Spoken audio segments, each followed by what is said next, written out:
اس دور میں ہر مسلمان یہ چاہتا ہے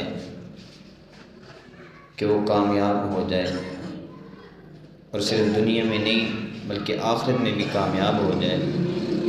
اور اس لیے جب بھی کوئی مسلمان، چاہے وہ مرد ہو، عورت ہو، چھوٹا ہو، بڑا ہو، وہ جب بھی نماز پڑھتا ہے تو اس میں کہتا ہے اہدنا الصراط المستقیم، اے اللہ ہمیں سیدھے راستے پر چلا۔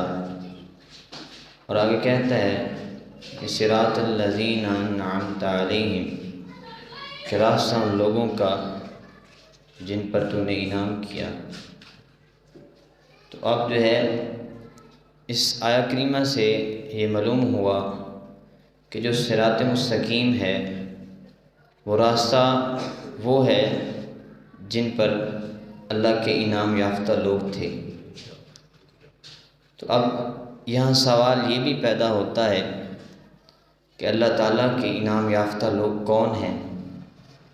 تو پھر ہم نے قرآن سے کہا کہ اے قرآن تو اللہ کی سچی اور سچی کتاب ہے، تو لا ریب کتاب ہے، تجھ میں کوئی شک نہیں ہے، تیرے میں مہد سے لے کر لحد تک، یعنی ماں کی گود سے لے کر قبر کی دیواروں تک تمام چیزوں کا علم ہے۔